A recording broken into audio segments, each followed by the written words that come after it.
The kings of the jungle welcome the champions to their home turf. High-flying Arnett Gardens continue to look to cement a top 2 spot, while Cavalier are seeking to rebound from a shock midweek loss. And you can see it happen on Monday match night on CVM TV. Monday, March 31, kickoff is at 7:45 p.m. Monday match night, powered by Sunshine Snacks and ABC Electrical.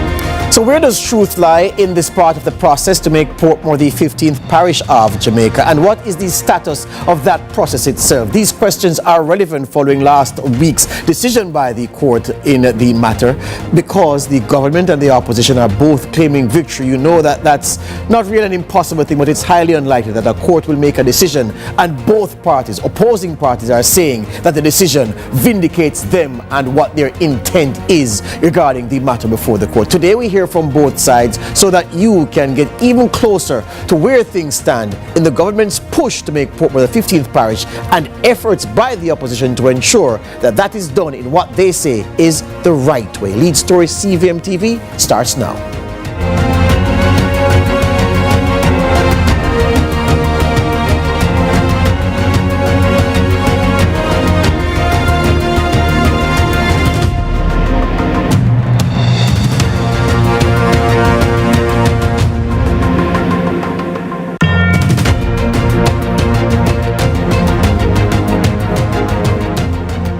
So last Friday, the court ruled, the Supreme Court did, made a ruling in this matter. Of course, you know that the opposition PNP went to court to thwart the government's efforts to make Portmore into a parish in the way that the government was setting out. To the PNP have been clear that, look, it's not that we're against parish status for Portmore. It's just the way, the manner in which this government is doing it, motivated by gerrymandering, they believe. And that's why they went to the court to seek certain orders. The government, on the other hand, through the Attorney General and through JLP communication, saying that they won and they were vindicated by the court's ruling, the PNP is saying, no, we are the ones who were victorious for the intent of what we sought to achieve on behalf of the Jamaican people. So a lot of morass, and we're trying to wade through all that for you in the show this evening. Before that, though, just in case you missed what happened last Friday, we're giving you this so that you can have full context as to where things stand now and where they might move to from here. Once again, the Portmore Parish saga continues. In this recent act inside the political circus, the Supreme Court has lifted the injunction that had previously blocked the government's efforts to implement the Counties and Parish Amendment Act of 2025, which would make Portmore Jamaica's 15th parish. However, the court's ruling also included a crucial order for the government to ensure compliance with Section 67 of the Constitution before setting a date for the act's implementation, leading both parties to claim an early, ill-conceived victory. The Counties and Parishes Amendment Act 2025, which seeks to elevate Portmore from a township in St. Catherine to a full-fledged parish, has been a subject of fierce debate. While the government hailed the ruling as a major step toward fulfilling its promise of improving governance and local development in Portmore, those opposing the move argued that the government had bypassed critical constitutional processes, labeling it as gerrymandering. Following the court's decision, the government expressed satisfaction with the lifting of the injunction, viewing it as a green light to move forward with plans for Portmore's parish status. On the other hand, the opposition also labeled the decision as a victory. While they recognize that the government could proceed with the amendment, the court's order to comply with constitutional requirements before setting a date for implementation is seen as a major legal safeguard. The ruling now paves the way for the government to engage with the necessary constitutional procedures, including obtaining an order under Section 67 before moving ahead with the formalization of Portmore as the 15th parish. While both sides claim a win, the path ahead remains uncertain, and questions linger about how the legal and procedural hurdles will be navigated in the coming months. But for now, we discuss on Lead Story. Courtney Lewis for Lead Story. Thank you, Courtney. After the break, a member of the opposition PNP's legal team in this matter Kwame Gordon.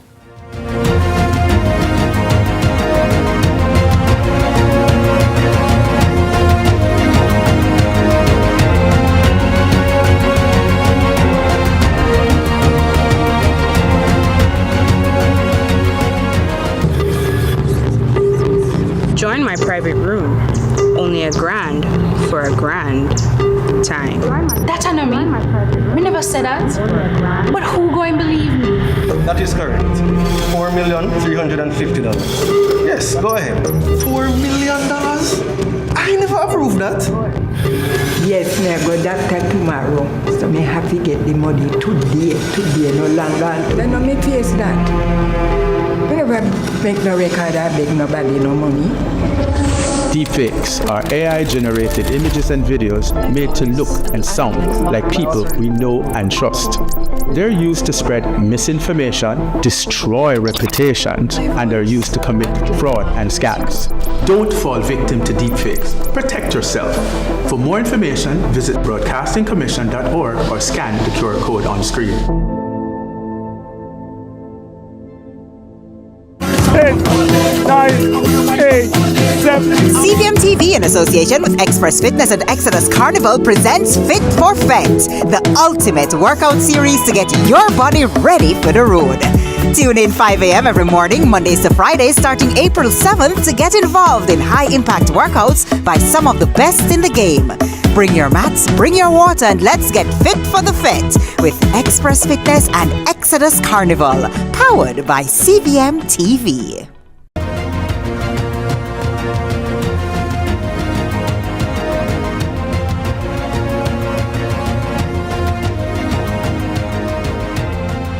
The issue of Portmore again. So let me get right to my guest now, attorney at law. He's from an outstanding family of attorneys, Kwame Gordon. He's one of the lawyers representing the opposition PNP in this matter. Good evening, counsel. Good evening. Thank you for having me. Good evening to your viewers. Excellent. I want you to tell my viewers, Kwame, what is it that the opposition set out to do by virtue of what it asked the court to do in the original phase, and following Friday's ruling, if the opposition PNP achieved which it set out to do? Okay. First of all, let me just indicate two things. First of all, I can only speak about the interim orders that have been made in this matter. The substantive matter is still before the court. Yes. And therefore I can't discuss that. Secondly, it's important that you know who the parties to the claim are. Yes. So the claimants are Van Rick Preddy, Claude Hamilton, Leon Thomas, and Fitz Jackson. And as the names will be familiar to you, Fitz Jackson being a member of parliament, the mayor, Mr. Thomas, and Messrs. Preddy and Hamilton are councillors. Yes. Operating out of the Portmore municipality. And the initial approach to the court was done on the 20th of March. That was by way of an urgent application for an interim remedy known as an injunction. And the intention behind that was to basically seek an order from the court to prevent the legislation which is in question being brought into effect. That hearing was adjourned to the 28th of March, and certain orders were made for the defendants, being the Attorney General and the Minister of Local Government, to file documents into court, affidavits, submissions, and so on. At the hearing on the 28th, the Chief Justice was of the view that the parties, since in principle were not objecting to the declaration of Portmore as a parish, but the objection was more a matter of procedure, and that there was an indication that an undertaking could be given, suggested an undertaking. The parties thereafter trashed out the wording of that undertaking, and therefore what has happened is that an undertaking has been given by the defendants, that is the Attorney General and the Minister of Local Government, not to bring the act into effect until they comply with Section 67 of the Constitution. And let me just say that an undertaking is pretty much, in a sense, like an injunction. It prevents you from doing something. And if it is that you fail to comply with an undertaking, the effect will face an injunction. It is a contempt of court.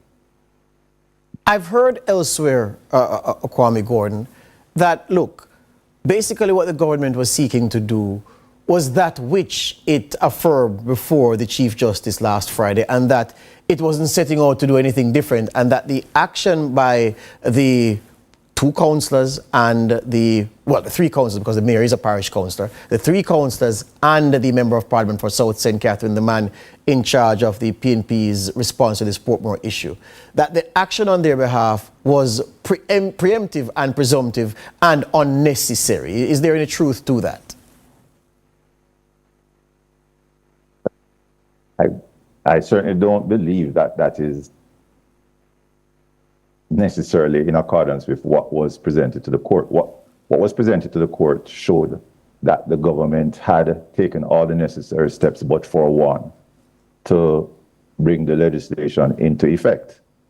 And when I say all the necessary steps, the bill as it was then was passed in the lower house, passed in the upper house. It received the assent of the Governor General. It was gazetted. The only step that was left to be done was for the minister to appoint a date by when the legislation should take effect. And there was no indication based on the evidence that was presented to the court and based on what I've seen. Yes. There was no indication by the government that they were planning to put on hold, putting the act into effect until they complied with the relevant section of the Constitution.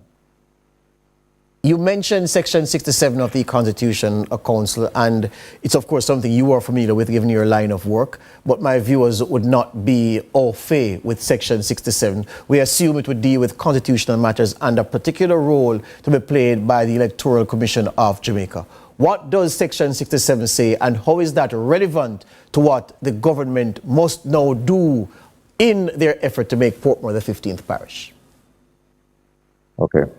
Section 67 provides a mechanism that deals with changes to constituencies, the number of constituencies or boundaries. So what Section 67 says is that once a general election has taken place, then the House of Parliament establishes what is called a standing committee. And this standing committee comprises of members of the government, members of the opposition. And they basically review constituencies to see whether there's a need for more constituencies. And they review boundaries to see whether there needs to be an adjustment to any of the boundaries which are already established. Now, in the event that they determine that there needs to be an adjustment, then they make a report to Parliament. Of course, if they determine that there's no need for an adjustment, they also can report to Parliament indicating that they don't see a need for adjustment. But certainly that mechanism ensures that there is a bipartisan approach to the review of constituencies and boundaries. All right. And so given what Section 67 says, the government, you say, based on what you saw, wasn't intending to action the things as set down by Section 67. What they were instead doing was for the minister to set a date and for the completion of the parish push to be done without adhering to what the Constitution says about Section 67. Am I getting it correct based on what you've said? Well, let me say a few things to what you have just said. Yes. First of all, remember what the court has already considered. It's an interim application to prevent the government from bringing into operation the act in question. So there is no determination of the substantive issue as to whether the actions of the government were unconstitutional or not. That is still pending. The second, correct, that is a matter for the substantive hearing. There you go. The second thing I wish to say in respect of what you just raised, which is a very interesting point, is that the government had not given any indication based on the evidence that was presented to the court that they had intended to act in accordance with Section 67. So I wouldn't be as bold to say that the government came out and said that it will not be acting in accordance with Section 67. What I will say is based on my instructions, the government had not said that before we bring the act into effect, we intend to comply with Section 67. The other thing which is particularly interesting about this piece of legislation, George, is the way in which it is crafted. It does not include any provision which states that the minister, before he brings the act into operation, must comply with Section 67. So essentially, there was no indication, there was no evidence, there was no pronouncement which would have led us to conclude that the government had intended to comply with Section 67 of the Constitution. Hear you on that. Hold the point there, Council. I have to take a break. This is Lead Story on CVM TV. I'm taking my time with this because I want you to understand clearly what the state of play is, what was argued in court, what is to be determined by the court, and where the situation stands insofar as Portmore's push towards parish status, or ultimately not, is concerned. More after this.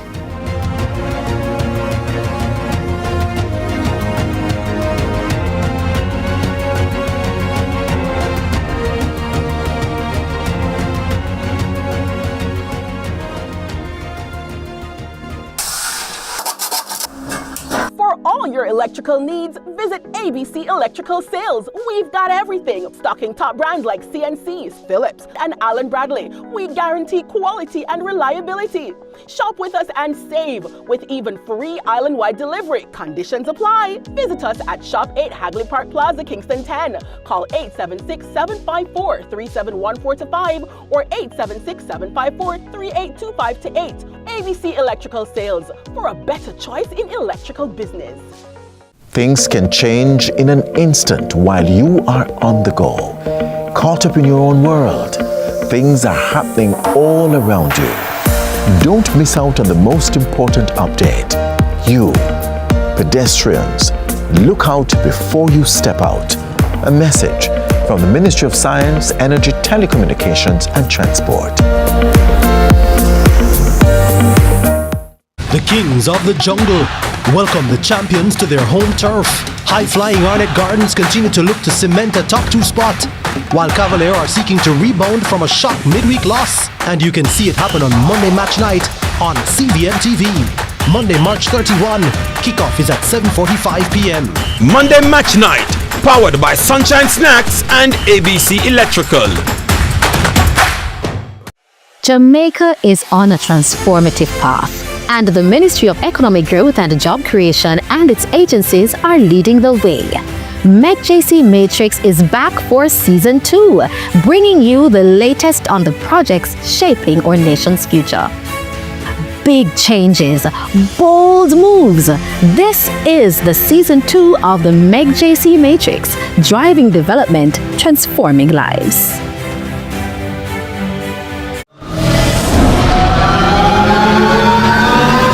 Singers, songwriters, producers, this is your chance to write your name into Jamaica's rich music history and also win $3 million cash in the JCDC Festival Song Competition. And it's now so easy to enter because, well, we gone digital. It's all online. Just log on to jcdc.gov.jm, fill in the form online and upload your entry.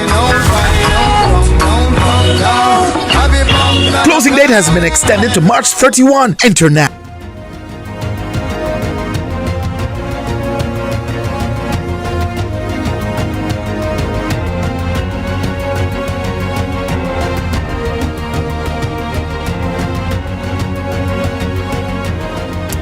Welcome back to Lead Story. So just time enough for us to ask Councillor Kwame Gordon the next step in this process as far as the team you represent in this matter is concerned. What's that logical next step that will happen? Well, the matter now goes before the registrar for her to determine a date for when we return to the judge for him to set dates for the hearing of the substantive issue. And that raises other questions or raises other issues other than the sole issue which was before the judge regarding the interim remedy. Hear you on that. I'm being told that I'm being joined by the Minister of Legal and Constitutional Affairs now in the dying embers of the program, so I'm going to give her a few minutes. Thank you very much for your time this evening, Council, and for your patience in explaining through the issues. Really appreciate it. My pleasure. Attorney at Law Kwame Gordon representing the opposition PNP in this matter concerning Portmore's parish status. The Minister of Legal and Constitutional Affairs, Marlene Malafu-Fort, joins me this evening. Good evening, Minister. Minister, are you hearing me? Oh no, not quite getting the minister yet. I'm being told that the connection is being worked on to patch her through. She's also the Member of Parliament for West Central St. James. Good evening, George. Good evening to the viewers and listeners. Here we go. Excellent that you could join us at this time, Minister. So the government, through the Attorney General, is hailing what happened in court last Friday regarding Portmore as a victory for the government's push to make Portmore into the 15th parish. The opposition are saying no, the victory is theirs, and that this is effectively a body blow and a setback for the government. Can you explain your position and why you believe the court's ruling gives oxygen to your thrust to make Portmore the newest parish? Well, at no time did the government intend to appoint the day for the operation of the law before the procedural steps were taken to realign the boundaries to comply with the Constitution. And the government has said that. So what was ordered by the court is precisely what the government said it was going to do. It's funny you say that, Minister, because I just had counsel for the opposition PNP who said, look, their instructions from their clients indicated that the government had given no indicator that it intended to go the route as set down under Section 67, and that what appeared to have been brewing was that the minister was to have set a date for the rest of the tidying up of this parish process to be completed, and that is why it had to go to court. It rejects the claim from the government that it acted prematurely and was presumptive in going to court. Your response? I think it's important for everyone to understand that there are two sets of issues. So the government is dealing with a legacy commitment that was made to make Portmore a parish. That commitment began under PNP administration, and we have been working on a number of things. It's not really about who came up with the idea, is assessing it to see whether it was a good idea and whether it is in keeping with the kind of Jamaica that we want. So here is the issue of making Portmore a parish. That process is a separate process from dealing with constituency boundaries, but there is a point at which the two interconnect. Yes. Because constitutionally, you cannot have a constituency across more than one parish. Each constituency boundary must be confined within a parochial boundary limit. And so I'm of the view that this, again, is a quarrel about leadership and who gets to do what. There are at least 3 points I want to make for the listeners. I think we have to be so careful when political disputes break out and they become translated into legal disputes, what we see about the courts. The political parties represented in the parliament must conduct themselves in such a way that the perceived and actual independence of the court and the judicial branch of government is not compromised. And whenever there is a political dispute that ends up before the court as a legal dispute and parties start preempting an outcome, it begs the question as to whether they know something about the trial of the matter that others don't know, because you don't predetermine the outcome of the case until the merits of the case are heard. Now, in this matter, there wasn't a lot of dispute at all between the two sides. So my first point, just take care so that we don't give the impression that running to the court means that the court is going to be biased in favor of a side, especially when that side is part of the political directorate. We have to be so careful. And the warning goes for both sides represented in the parliament. But we notice the tendency of the PNP opposition to always say that when there is a political dispute, they're going to take it to the court as if the court is going to automatically rule in their favor. Wrong move, wrong move. We're here to build institutions. We're here to ensure that the judicial branch of government remains independently. Remains and operates independently of the political branch. The other point I want to say is that the Constitution sets out the process that you have to go through for the establishment of constituencies or the realignment of constituency boundaries. And that process has to be complied with, right? So that is why I said there are two separate issues. They intersect at a certain point. Now, the standing committee that the Constitution refers to at Section 67, that committee was constituted after the last general election and is in place, the constituency, the standing committee comprising the Speaker as the chair. And all the members of the House. From East Central, who is the leader of government.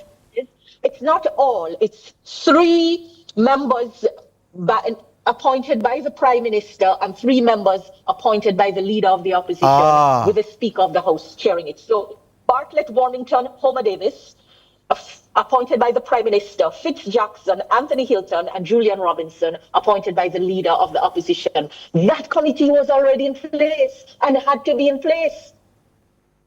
So having dealt with the legacy issue of making Portmore a parish, the next question relates to realigning the boundaries to ensure that the constituencies do not spill over from St. Catherine and Portmore as we pull out Portmore. The clock is my enemy, Minister, so just let me ask you this straight out. And you're saying that notwithstanding what the opposition said, that they saw no positive indicator, the government had every intention of going the route as prescribed by the Constitution to complete this Portmore Parish process. Is that what I'm hearing you say this evening? Absolutely, and that is why the court did not have to make an independent order. It was the government through its affiant that indicated that to the court, which was accepted. And the fact that the step to appoint a date for the operation of the law did not take place is the clearest indication that the government intended to ensure that the related matter of realigning the constituency boundaries to comply with Section 67 would have taken place. I love this animated version of Marlene Malahoo Fort. Thank you very much for your time this evening, Minister. All the best to you.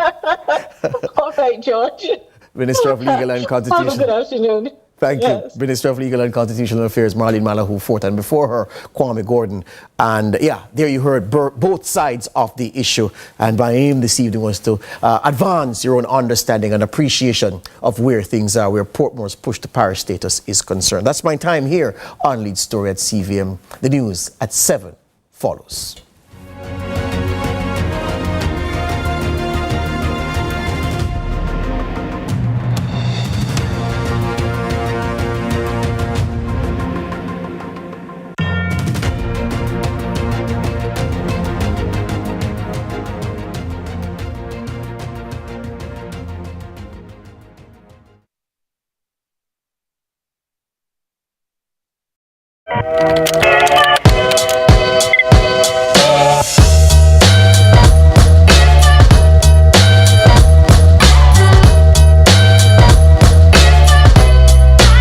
The kings of the jungle welcome the champions to their home turf.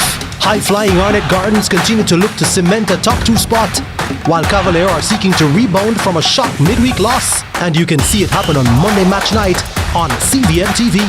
Monday, March 31, kickoff. To get Krishna's custody. Ganga. Brought to you by Hyundai or Hyundai. Sports should be fun. Sports should be interesting. Sports should be entertaining. Sports should be riveting. This is CVM Sports. I'm Jordan Fort.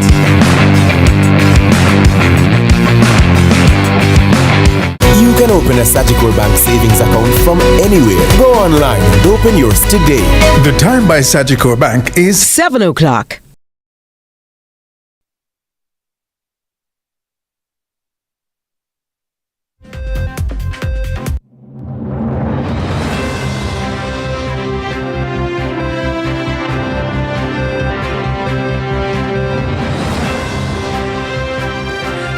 in CVM News at 7. Mother and son among 4 killed in highway collision. Todd's calls for greater collaboration with traffic police and taxi operators. Also this evening, the latest in the business news with Small Biz, Big Dreams. And in sports, we have the countdown between the champions in the Monday Match Night event.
Kingston, Jamaica, this is CVM News at 7, an abbreviated edition for Monday, March 31, 2025, as we make way for our Monday Match Night at 7:45 p.m.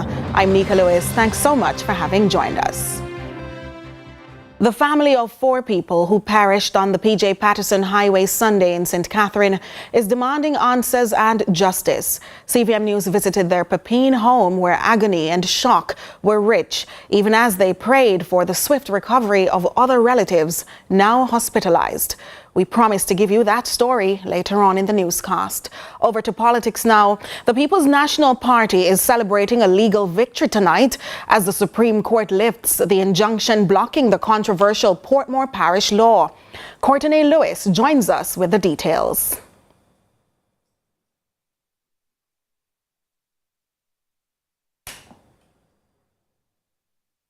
As we know, the People's National Party recently challenged the government in court, seeking to overturn the Portmore Parish Law.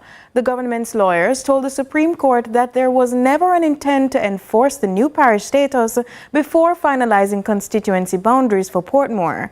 But until constitutional requirements are finalized or met, the government has to hold off on implementing parish status. Now, both parties have declared this legal move a win. And at a recent People's National Party gathering, the PNP's top brass, Mark Golding, asserted that Jamaica is now safe. The People's National Party is again singing victory as the Supreme Court lifted the injunction blocking the enforcement of the Counties and Parishes Amendment Act 2025, also known as the Portmore Parish Law. PNP President Mark Golding says the party won the case after they followed through on the threat to sue the government. They brought this piece of legislation to Parliament. They didn't consult with the Electoral Commission of Jamaica, but they put in place legislation to establish a new parish in Portmore, which was going to reconfigure the electoral boundaries in several constituencies and divisions and polling divisions. The PNP leader insisted the proposed act was gerrymandering and was designed to ensure the Jamaica Labour Party, JLP, secured more electoral votes in the parish. He adds the government was making a mistake by not adhering to constitutional concerns. We said this is a gerrymandering exercise. They were reconfiguring the boundaries without the proper process having been followed either under the Constitution or the established convention since 1980 for dealing with these sensitive matters. And those conventions have been why we have managed to rid Jamaica of the scourge of political violence, and they were playing with fire. Golding says the Supreme Court's action represents a win for the rule of law. The court ruled for the GOJ to give an unequivocal undertaking not to appoint a day for the Portmore Parish Law to come into operation, at least not until the procedure prescribed in Section 67 of the Constitution has been complied with and an order under Section 67 of the Constitution. And it's not done yet, because the matter is still in court, because the whole issue of the constitutionality of that legislation is going to be tested when the matter is finally heard. But in the meantime, the undertaking is in place. Jamaica is safe. No gerrymandering business around here. We none of that. Courtney Lewis for CVM News. And she is still with us because she has more from that event. Right, Courtney? Definitely. So as mentioned, both the government and the opposition have welcomed the court's decision regarding the Portmore Parish debacle, and we'll continue to track that progress. But still, coming out of that party gathering, we saw the People's National Party putting forward a candidate to represent Northeast St. Andrew in the general election. Now, MP aspirant Stacey Knight is vying for that seat, and she mentioned some salient points. She's building her campaign a little bit on both equal rights and special needs. So there seems to be more in store, and I'm sure we'll continue to hear more about it and we'll track it. Absolutely. Thank you so much, Courtney Lewis. Well, in the wake of a significant defeat in the 2020 general elections, the People's National Party, PNP, is gearing up for a comeback with an eye on reclaiming lost ground in Manchester Central, a seat it held for 7 straight victories starting in 1989. The party is focused on making the Jamaica Labour Party's Rhoda Moy Crawford a one-term MP. Andre Jebinson files this report. Rhoda Crawford stunned Peter Bunting in Manchester Central in the 2020 general election, beating the 3-term MP 8,140 to 6,989 votes. That was top of mind as comrades met in the Royal Flat division on Sunday, where its councillor Donovan Mitchell is seeking a promotion to Member of Parliament. The PNP's General Secretary, Dr. Dayton Campbell, outlined to comrades why Manchester Central is a seat his party has counted among the first 32 it needs. When we sit down and we look at getting to 32 seats, Central Manchester is always in that 32 to get us into government. Mitchell responded telling the General Secretary that the writing is already on the wall. I hear that somebody had predicted that they would have won 4 seats in central Manchester for the local government election. The mathematics bag again, man. JLP people cannot add. If me have 3 and me telling me I take your 1, how much that? The JLP lost all 4 divisions in Manchester Central in the 2024 local government elections. This gave the PNP a total of 7,086 votes to the JLP's 5,882, a 17 percentage points swing from 2020. A mournful Rhoda Crawford told a JLP meeting a couple weeks ago about a health scare that required surgery. Anybody can get ill. I don't know if she's telling any lie, but as a candidate, I want to express my best wishes to her and wish her speedy recovery, because I am going to need her on the battlefield. I don't want no excuse. If you think I should cry on platform the other day, a cowballing she going to put on the next time around. Mitchell won the Royal Flat division by 339 votes in 2024. Andre Jebinson, CVM News. As promised, we return to the story where the family of 4 who perished on the PJ Patterson Highway Sunday in St. Catherine is now demanding answers and justice. CVM News visited their home in Pepin, where anguish was still being felt. They've also been praying for the swift recovery of their other relatives now hospitalized. A St. Andrew family in grief, crippled by the mayhem early Sunday morning in which 4 of their loved ones, including an 8-year-old, were struck dead on the PJ Patterson Highway in St. Catherine. Their vehicle overturned, and after attempting to remove the occupants, they were mowed down by the driver of a Benz GLE shortly after midnight. The news jolted the nation, but not as much as the family, with whom they shared more than blood, but a home. We are coming from All Harbor. But because the party, baby look a party coming in, and the PJ Patterson Highway, when my cousin car have an accident by taking the kids them out. Having an accident, nobody wasn't hurt. Everybody come out of the vehicle, conscious and everything.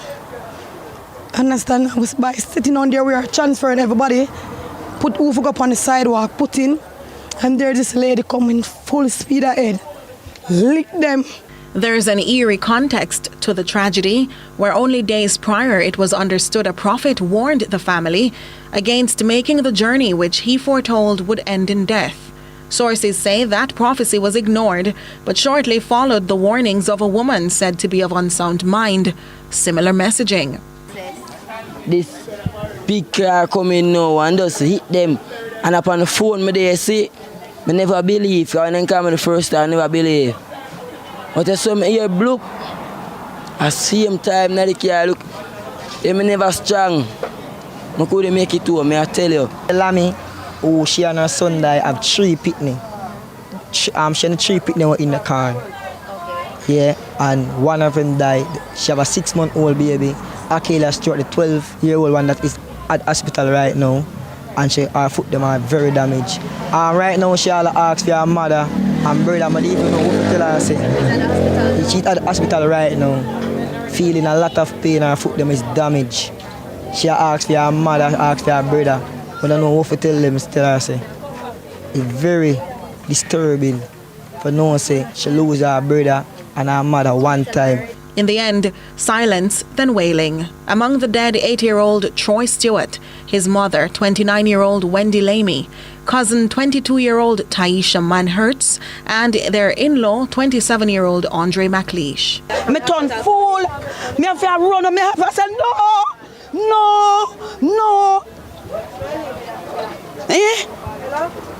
No, them dead.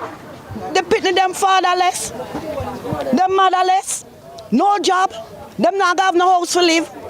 Think about that. The morning brings with it the stark reminder that speed kills and the need for greater road safety measures. Stay with us for more news at 7 right after this break.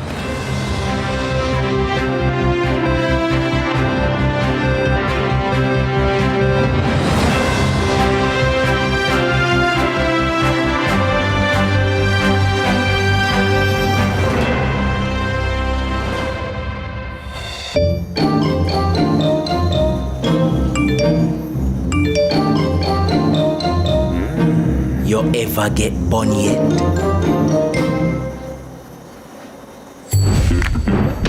Me not talk about heartbreak. Me talk about the bun where full of spice, raisins, and the perfect glaze. Bun for bun. So you do it now. You have to get bun. This Easter, you have to get bun from Mother's Bakery. People, we now waste no time. I am super excited to be on for another season to show you the whole road. Listen, new adventures. Slim get fluffy. That's cool, let's go. We're not going out, you know. Things are only getting hotter and hotter this season. Click, pow, that must tell you something. There's a great story happening just in our backyard. We are on the Holy Road again. 10, 9, 8, 7. CVM TV in association with Express Fitness and Exodus Carnival presents Fit for Fet, the ultimate workout series to get your body ready for the road. Tune in 5 a.m. every morning, Mondays to Fridays, starting April 7th to get involved in high-impact workouts by some of the best in the game. Bring your mats, bring your water, and let's get fit for the fit with Express Fitness and Exodus Carnival, powered by CVM TV.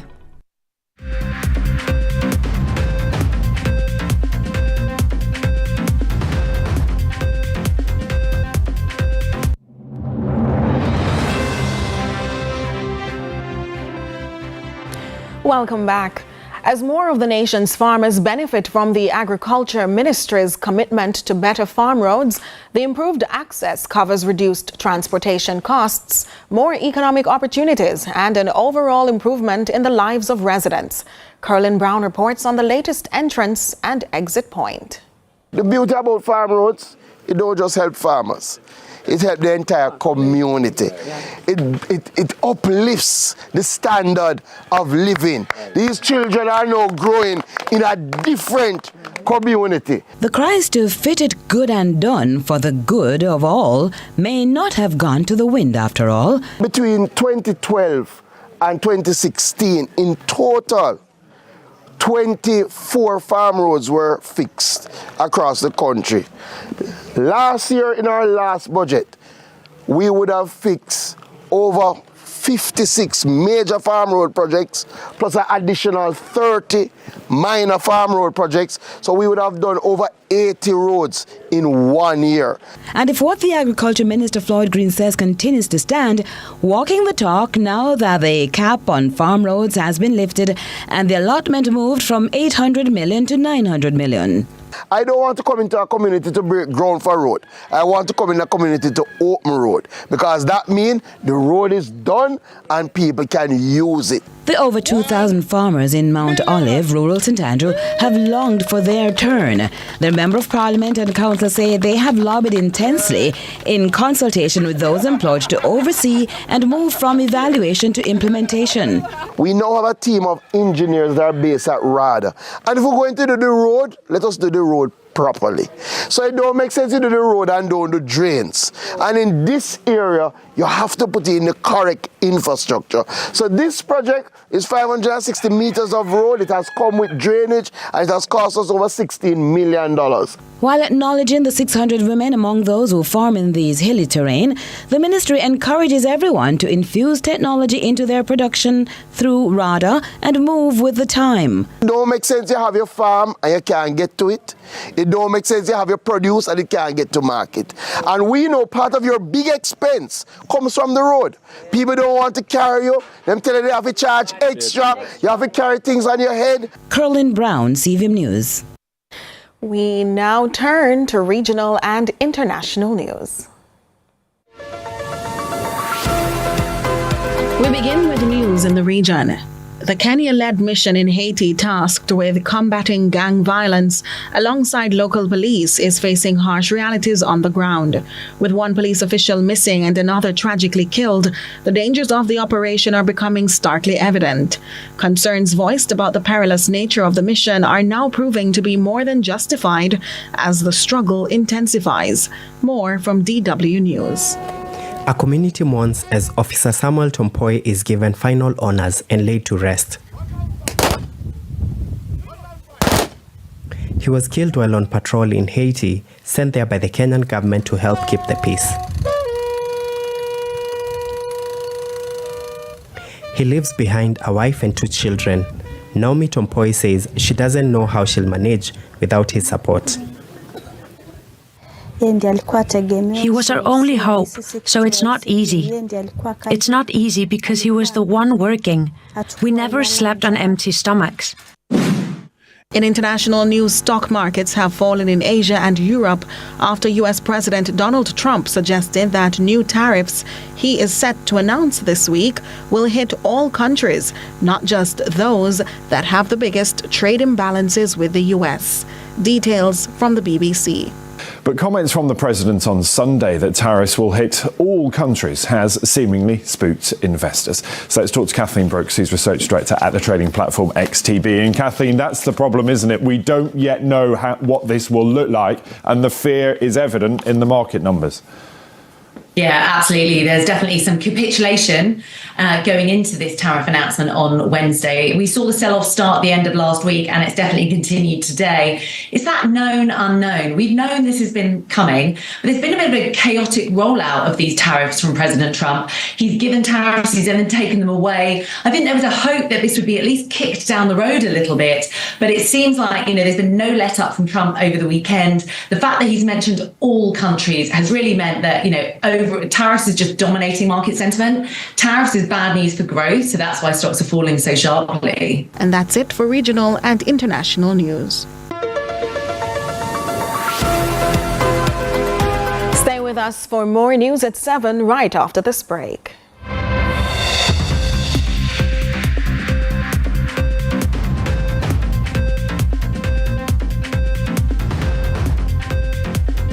This is Grand Slam Trap.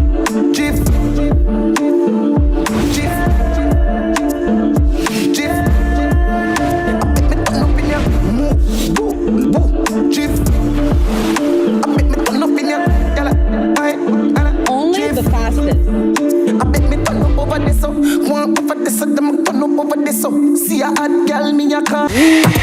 We are back for season 2 of Corner Office. We are highlighting small businesses, hard-working Jamaicans who are doing their own thing in their own spaces. People who are in their role, bossing up their role. Let's go! Let's get it! It's not if you own the company or not, it's how you own the role. Ice cream is coming. Guess what? It is your Corner Office. Season 2, bigger and better. And guess what? You think it's not yet? Check it out. We're the end of the place. Undercover. Easy yourself.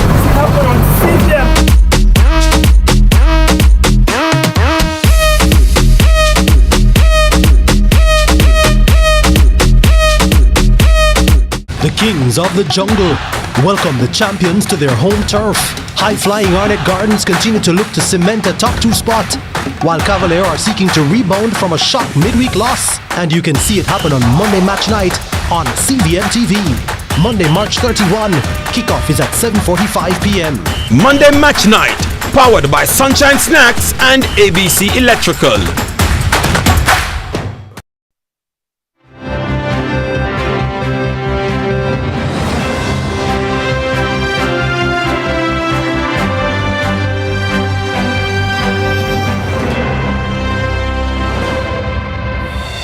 Welcome back.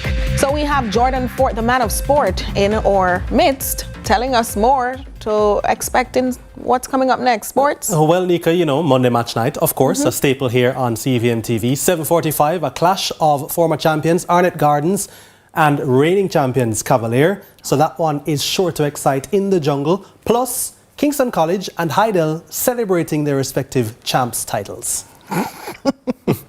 My mini bias showing. Well, thank you, Jordan. So now we move over to business, because we always hear the expression, your health is your wealth. And today, Adrian Williams features an entrepreneur who makes change through his mixes in herbs and music. So stay tuned for Small Biz, Big Dreams.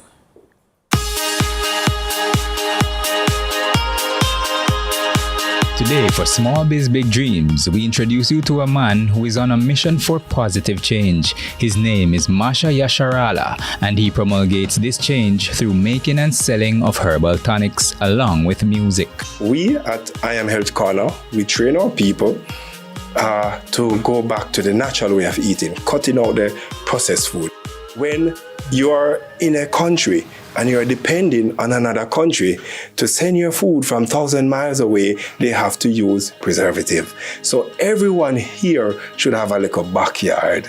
You understand? That you can govern. You don't need 20 acres of something that requires some chemical that you don't know come from where and who make it. Then the herbs naturally is the healing.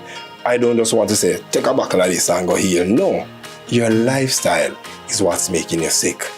So I'm going to give you something for it, but what I'm going to give you is knowledge to sustain you so you can teach your children, so you don't have to have the same illness. Oh, my granny did have high blood pressure, so I have it too. No, you eat the same thing where your granny used to eat. That's why you have high blood pressure. So what we do is edify with people. We do a simple process where we call I Am 21-day body renewal, where we cleanse the blood, the organ, the lymphatic system, and build up back the body with all natural herbs. So we have been getting great results. Masha seeks to boost people's health with natural remedies and cautions that responses to the various herbs may vary based on the severity of the user's ailment. Apart from impacting the health, Masha also spreads a positive vibration through his calling as an artist, using various genres to weave his message and display it through his recent double album, Repent. If you fight against the righteous, you fight against yourself. Mouth spill fuel and you ignite yourself. Repent before you burn up and melt. Masha believes the music you feed to the people will impact the society accordingly. We must be mindful of our responsibility, not just to the government, but yes to the government and to us, that we must never lose the heart, which is the mind, of compassion. We must have true compassion on our brothers and our sisters. Now for them to know better, them never get no training, them never get no teaching. Them gone out the road, a chop, kill, murder, them are here. And that them see people are dance to, so them start dance to it. So from promoting a healthy lifestyle to resonating edifying change in his music, Masha Yasharala uses his skills and the talents to drive upliftment in society. I am Adrian Williams, and this was Small Biz, Big Dreams. Dream big.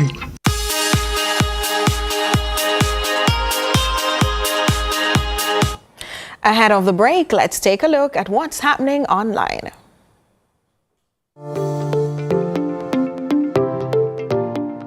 So, what's making waves on the internet today? The Caribbean Climate Outlook Forum, CARICOF, predicts a Caribbean heat season will likely start in April, increasing in intensity but falling short of the extreme heat seen in 2023 and 2024. Here are some of your reactions. At Drama Gabbana comments, "Yeah, because it's still cool every day in Negril. I'm not used to this." At Dari UX22 posts, "Thank God, cause last few years been brutal." At Aurelius_Marcus1 shares, "God please I'm asking you, if you can make snowfall this summer in Jamaica, miracles do happen." At _the Wong and Only says, "So what make the sun so hot today?" At the real Somo_JM writes, "We still need to improve our carbon footprint." And that's what's been heating up online today. Continue to share your thoughts with us on X at CVM TV and CVM Television on Facebook. I'm Courtney Lewis.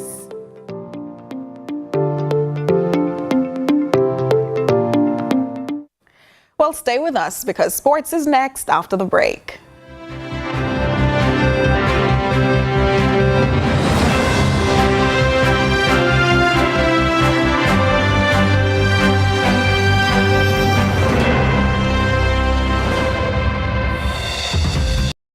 Jamaica is on a transformative path, and the Ministry of Economic Growth and Job Creation and its agencies are leading the way.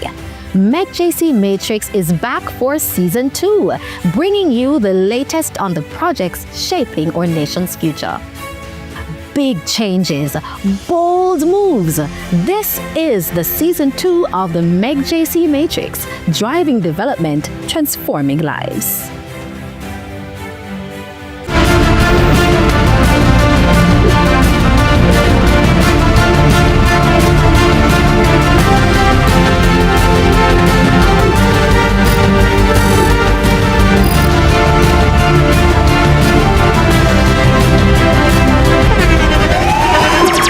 The internationally acclaimed On Stage with Winford Williams. At a new time, Saturdays at 8 p.m. on CVM TV. So much more than entertainment. The kings of the jungle welcome the champions to their home turf. High-flying Arnett Gardens continue to look to cement a top 2 spot, while Cavalier are seeking to rebound from a shock midweek loss. And you can see it happen on Monday match night on CVM TV. Monday, March 31. Kickoff is at 7:45 p.m. Monday Match Night, powered by Sunshine Snacks and ABC Electrical.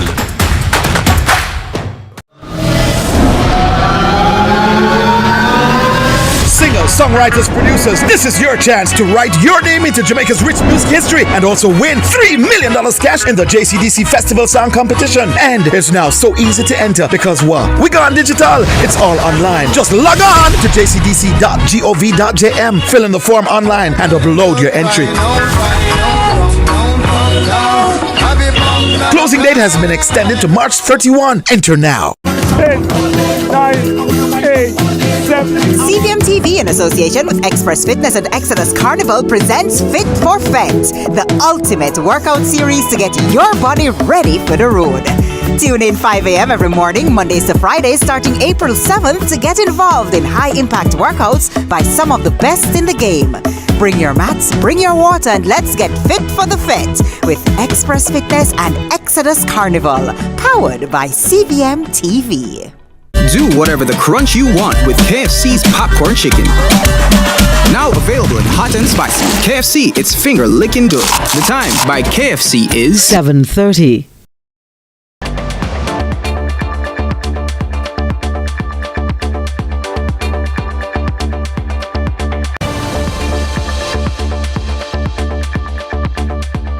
Good evening and welcome to Sports. I'm Jordan Fort.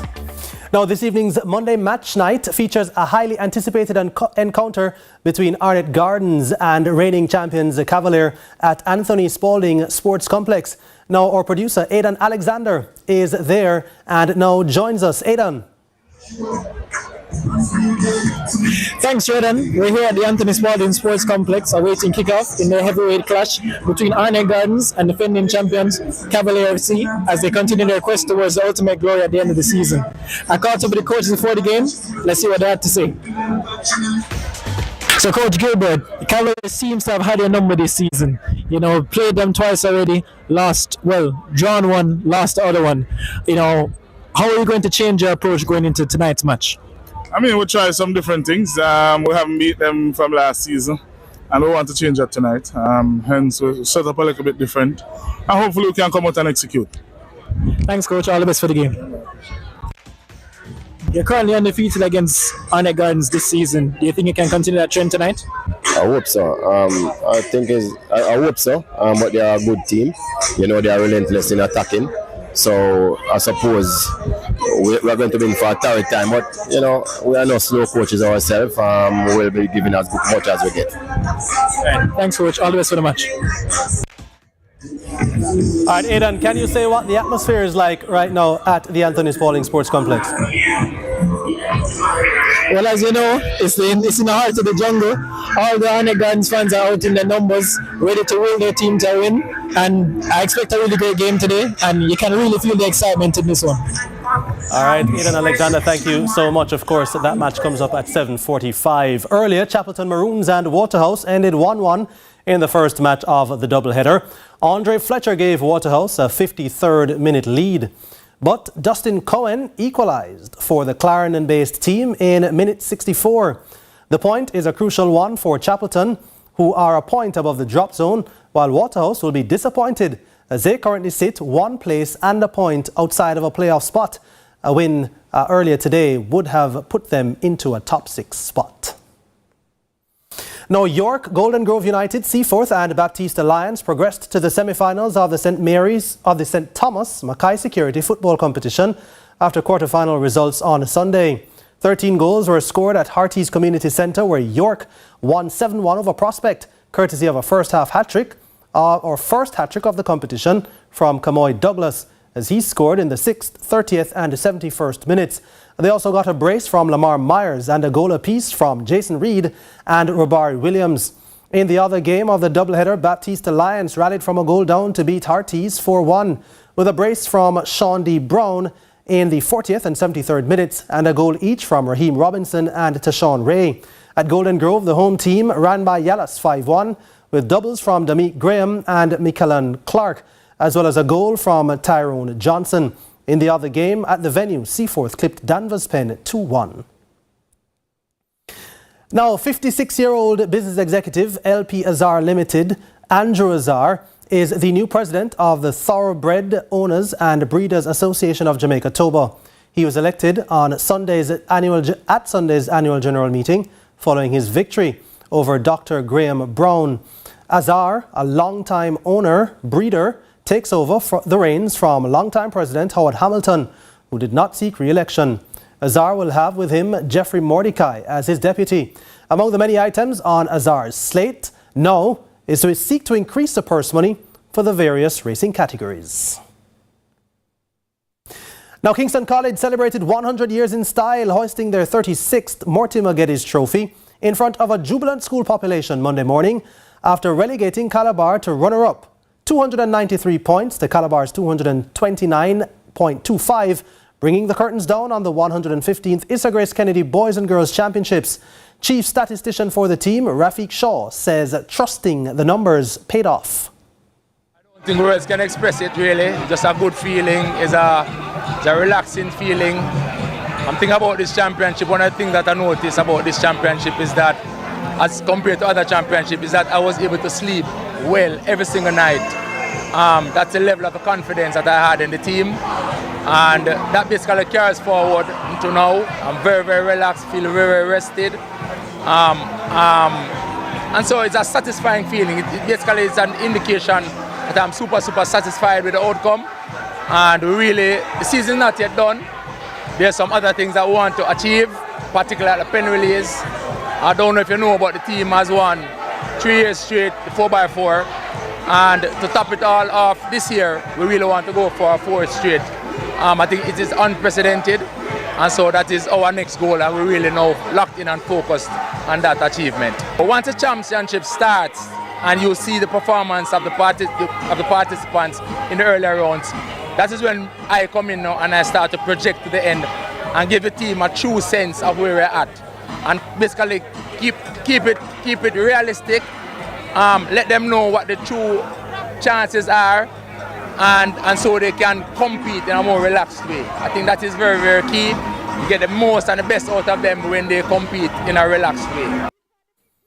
And Heidel powered to their second girls' title in 3 years at the 115th Issa Grace Kennedy Boys and Girls Championships. Heidel took full advantage of Edwin Allen's slip-ups, sealing victory with 277 points, 11 clear of their rivals. A victory that was well celebrated at the school's campus this morning. Coach Corey Bennett had no expectations coming in since his team was in a development phase, but stealing the show during the 5-day championships was the numerous false starts, and Bennett did not hold back on what he thought. While he was ecstatic for his team's win, Bennett, who also coaches Calabar, did not mince words on what he called ineptitude on the part of officials, which resulted in an unusually high number of false starts and how it may have affected his team. They're incompetent. The starting crew is incompetent. The officials are champs for the most part. I mean, have done a good job, but the starting crew in particular, they're incompetent. I mean, if you look at many of the false starts, I've never seen so many false starts in my life. Not to mention persons being reinstated who clearly false started, like in the Class 2 boys 200-meter finals. And when you look at the reaction time, it is ridiculous. And when you look at some person not having a reaction time, but you false start to some who have, it is also totally ridiculous. And I think that unless the J3 steps up and steps in, this is going to be a fiasco. As for what would be a solution going forward? My suggestion is that you go international and you bring in some persons who know how to do it. And I think Bruce James and the world-class system that he has is the way to go. He's the best system in Jamaica, bar none. And I think when you try to get too personal with the system, we have all these problems. But when you have 30, 40, 50 false starts in 1 meet, that is almost a joke. If the system was running correctly, I don't think we would have a major problem. But you can't have a system where in one race, some have reaction time, some don't have reaction time. And then when the race done run, and you call back and say, you have disqualified. And my heart goes out to Jamal Stevenson.